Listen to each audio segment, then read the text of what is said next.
이 문제에서는 정단층이나 역단층이나 묻진 않았지만 그렇게 공부를 해야 된다는 거죠. 11번 문제 보겠습니다. 11번 문제 굉장히 중요한 문제죠. 자, 그림가는 어느 지역 지층의 단면을 나는 방사성 원소 P와 Q의 붕괴 곡선을 나타낸 것이다. 화성암 A에 포함된 방사성 원소의 P의 양은 처음 양의 8분의 1, B에 포함된 양은 4분의 1이다. 보겠습니다. 일단 화성암 A에 포함된 방사성 원소의 P양은 처음에 8분의 1인데 P의 반감기는 계산을 해보면 1억 년이 나옵니다. 절반이 되는 시기가 1억 년, Q는 5천만 년이 되죠. Q는 5천만 년입니다. 그런데 P양은 처음 양의 8분의 1이 남았대요. 8분의 1이 남았다는 건 반의 반의 반. 반감기가 3번 지났다. 즉 3억 년이 지났다는 거고요. 화성암 B에 포함된 방사성 원소 Q의 양이 4분의 1이라는 건 반의 반. 즉 반감기가 2번 지났으니까 1억 년이 지났다는 겁니다. 그래서 그림에 써줍니다. 화성암 A 3억, B 1억. 그 다음에 문제 푸시면 됩니다. 화성암 A는 중생대에 관입하였다. 3억 년 전이 중생대냐고 묻는 거죠. 이 문제는 어떻게 풀어야 되죠? 연대를 대충은 외워두셔야 됩니다. 자, 고생대 5억 4천 100만부터 교과서마다 조금씩 다를 수 있습니다. 2억 5천 200만 년 전까지가 고생대, 중생대는 2억 5천 2백만부터 6,600만, 신생대는 그럼 6,600만부터 지금까지겠죠. 화성암 A는 3억 년 전에 관입했기 때문에 고생대에 관입했습니다. 니은 지층 2에서 화폐석이 발견될 수 있다. 이걸 알기 위해서는 결국에 지층의 상대 연령, 생성 순서를 결정해야겠죠. 여러 법칙을 이용해서 한번 결정을 해보겠습니다. 가장 먼저 쌓인 지층은 C가 되겠습니다. C 맞죠? C가 쌓이고요. 그 다음에 D가 쌓였습니다. 그 다음에 단층이 있었어요. 단층이 있었을까요? 관입이 있었을까요? 관입이 있었네요. 관입으로 A가 관입한 다음에 단층이 일어납니다. 왜냐하면 관입된 A가 잘려 있으니까. A, 그 다음에 단층, 그 다음에 부정합이 나타나죠. 부정합, 그 다음에 E가 퇴적되죠. 그 다음에 B가 관입했다라는 걸 그림을 통해 확인할 수 있습니다. 그래서 지층 2에서 화폐석이 발견될 수 있다. 지층 2는 관입한 화성암 B보다도 나이가 많아야 됩니다. 근데 관입한 화성암 B가 나이가 1억 년이기 때문에 지층 2에서는 화폐석이 발견될 수가 없습니다. 화폐석은 신생대의 화석이니까요. 신생대는 6,600만 년부터니까요. 이렇게 종합해서 문제를 많이 나옵니다. 그러니까 이 부분을 반드시 파악해둬야겠죠. 니은도 틀렸어요. 답은 당연히 디귿이겠죠. 가에서 단층은 부정합보다 먼저 형성되었다. 방금 다 그림에서 설명했죠. 단층이 부정합보다 먼저 형성되었습니다. 단층이 부정합 뒤에 형성되었다면 부정합마저도 단층이 되어야겠죠. 그게 아니니까 디귿 선지가 맞는 겁니다. 아시겠죠? 자, 그래서 12번으로 가겠습니다. 자, 12번 좀 문제가 이 12번이 좀 까다로웠어요. 굉장히 귀찮게 하는 문제였는데 이런 문제들 익숙해져야 됩니다. 이제 고등학교 3학년 모의고사 가면 이런 문제들 꼭 이 파트가 아니어도 익숙하게 나올 겁니다. 이 문제에서 항상 확인해야 되는 거는 자, AB 지역의 위치를 현재 값을 기준으로 나타낸 것이다. 플러스는 북쪽과 동쪽 방향을, 마이너스는 남쪽과 서쪽 방향을 나타낸 것이다. 이거 중요합니다. 이 파트를 반드시 읽어줘야 돼요. 플러스와 마이너스가 뭔지를 정확히 기억을 해두고요. A를 볼게요. A는 까만 선이 내려가고 A는 까만 선이 내려가고 이 회색 선이 올라가는 걸 확인할 수 있습니다. 보이시나요? 근데 이 까만 선이 무엇을 의미하느냐? 남북 방향입니다. 남북 방향이 마이너스 쪽으로 간다는 거죠? 맞나요? 원래 플러스 28이었는데 0까지 내려왔다는 건 마이너스로 간다는 거, 남쪽으로 간다는 겁니다. 즉 우리는 여기다 뭐 써줘야 돼요? 남쪽 이동을 써주고요. 자, 이 회색 선은 동서방향 변화인데 동서방향이 플러스로 가고 있죠. 따라서 남동쪽이라고 적어둡시다. 그 밑에 그림은 둘 다 올라가고 있어요. 그럼 뭐라고 써줘야 돼요? 북, 동쪽이라고 써주면 되겠죠. 자, 이걸 자료를 해석하는 겁니다. 이에 대한 설명을 옳은 것만을 위에 있는 대로 고른 것은 판의 이동 방향과 속도는 일정하고 위도 1도는 100km다. 이걸로 숫자 계산 시키겠거니 바로 느낌이 와야 됩니다. 자, A지역은 남북 방향보다 동서 방향의 평균 이동 속력이 빠르다. 한번 보겠습니다. A지역은 98년에 플러스 26 정도였고 0으로 내려갑니다. 그런데 동서 방향은 마이너스 70 정도에서 0까지 올라갑니다. 그럼 동서 방향의 변화가 커요? 남북 방향의 변화가 커요? 동서 방향의 변화가 크죠? 남북 방향보다 동서 방향의 평균 이동 속력이 빠르다. 정답입니다. 2200만 년 후 B지역은 북반구에 위치할 것이다. 이 그림에서 북반구에 위치할 것이다 라는 질문이 뭔가요? 지금 B지역은 남반구에 있습니다. 그림에서 보면 15도 아래, 15도보다 더 위도가 큰 곳에 있습니다. 여기까지 이해가 돼야 됩니다. 근데 지금 북동쪽으로 이동하고 있기 때문에 2200만 년이 지나면 얼마나 북동쪽으로 가겠느냐라는 질문이 되겠죠. 이해하셔야 돼요. 자, 봅니다. 2200만 년 후 B지역은 북반구에 위치할 것이다 했는데, 그러면 이동 속도를 봐야 됩니다. 1998년에 마이너스 120에서 2020년에 0이 됐습니다. 문제 직접 풀어보니까 계산이 좀 귀찮아요. 볼게요. 자, 이 칠판을 한번 써보겠습니다. 자, 펜을 색깔을 바꿔볼까요? 자, 22년 동안 120cm를 이동했습니다. 그림에서 그랬죠. 그래서 그럼 120을 22로 나누면 이만큼 이동한다는 거고요. 이거 그냥 20으로 놓을게요. 큰 차이 없으니까. 그럼 1년에 약 6cm를 간다라는 얘기가 되겠습니다. 이해되시나요? 자, 여기서 문제를 잠깐 다시 볼게요. 2200만 년 후 북반구. 자, 2200만 년. 그럼 여기 2200만을 곱해줍니다. 6cm에다가 2200만을 곱할 건데, 전 여기서 어떻게 할 거냐면 2.2를 곱하고 1000만을 따로 곱할 겁니다. 똑같은 거죠. 1000만이라는 거는 지수로 나타내면 10의 7승이 됩니다. 그리고 1km는 1000m, 즉 10의 세제곱미터. 1m는 100cm, 즉 10의 제곱cm. 따라서 1km는 10의 5제곱cm가 됩니다. 그래서 여기서 어떻게 변형하냐면 cm를 km로 바꾸기 위해서 10의 7승을 10의 2승으로 바꾸고 cm를 km로 바꿔줍니다. 그러면 어떻게 계산되냐? 6 곱하기 220km, 1320km를 이동한다라는 걸 확인할 수 있습니다. 이해되시나요? 얼마 동안? 2200만 년 동안. 2200만 년 동안 1320km 이동하는데, 자, 위도 1도가 100km래요. 위도 1도가 100km. 그러면은 이거는 약 13.2도가 되겠죠.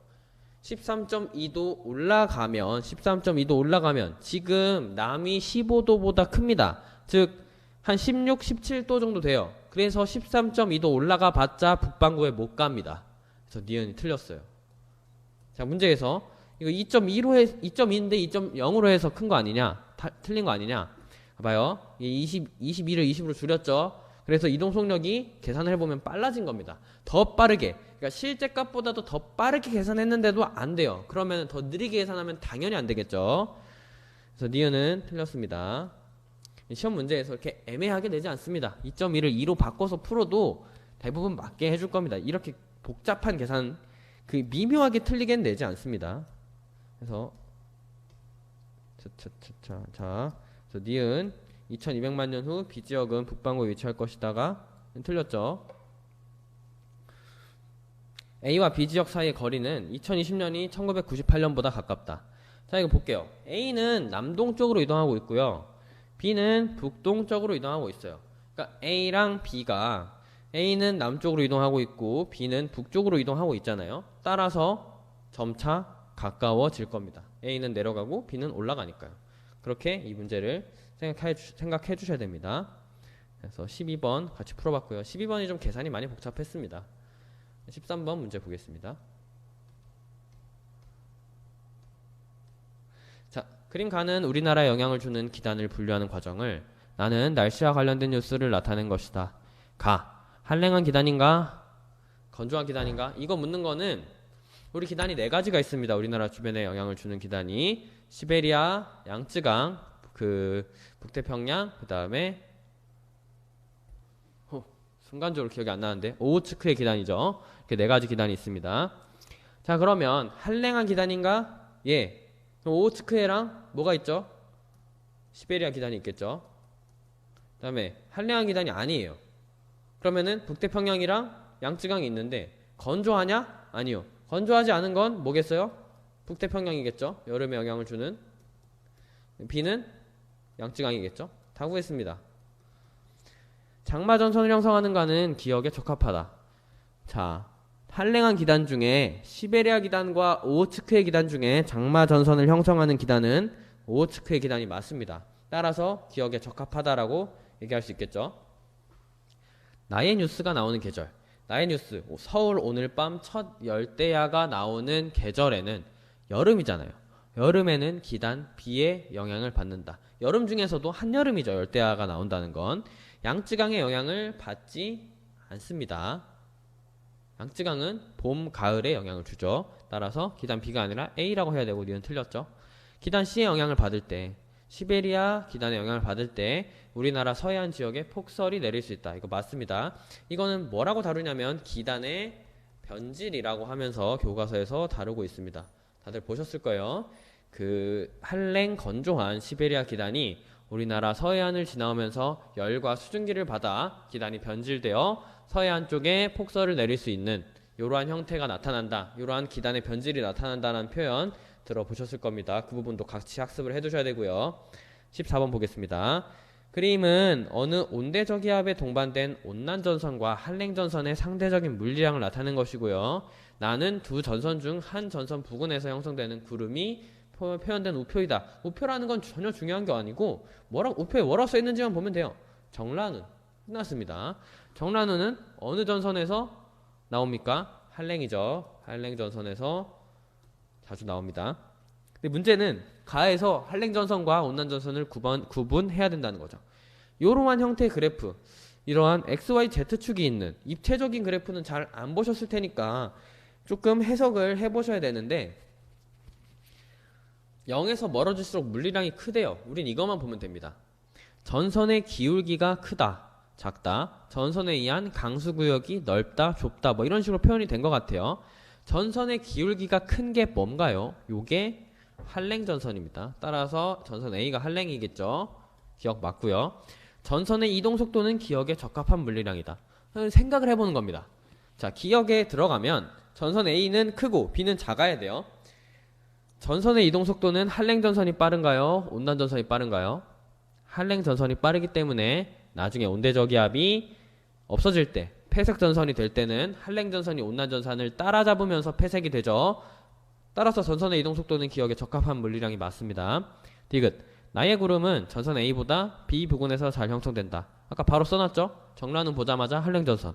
A보다 B가 아니라 A에서 잘 형성되니까 3번입니다. 아시겠죠?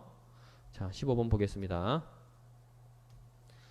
15번 같은 문제가 이제 해석을 잘 못하는 경우가 많은데 그림은 어느 해역에서 측정한 수심별 수온을 나타낸 겁니다.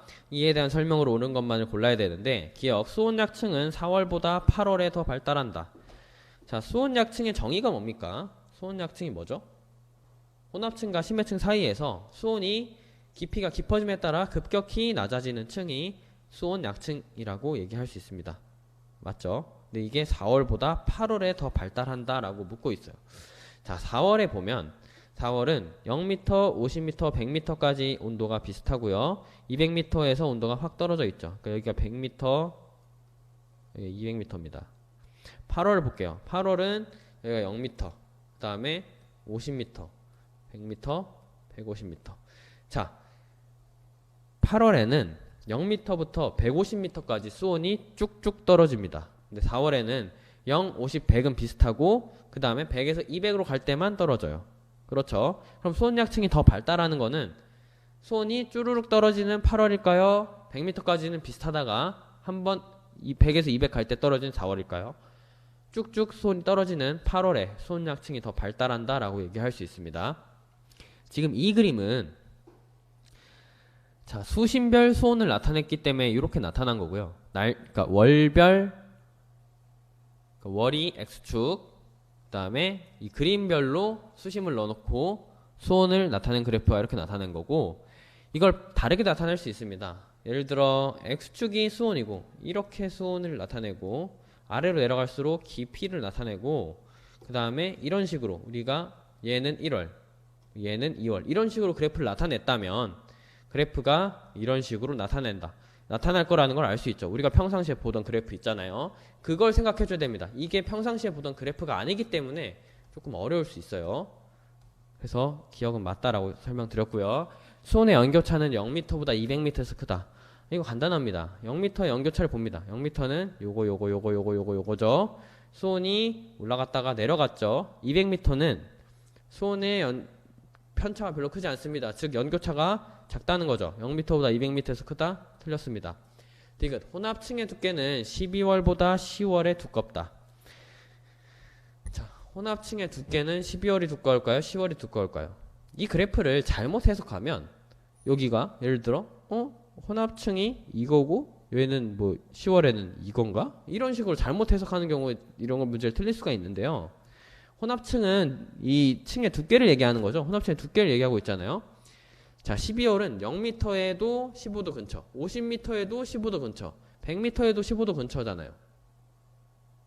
그러니까 우리가 보통 알고 있는 아까 설명드렸던 이 그래프에서 0, 50, 100 이렇게 있으면 이렇게 나타난다는 거죠. 12월에. 근데 10월에는 0m에서는 25도. 자, 여기 있죠. 10월. 25도에서 20도 사이. 그 다음에 20도에서 15도 사이.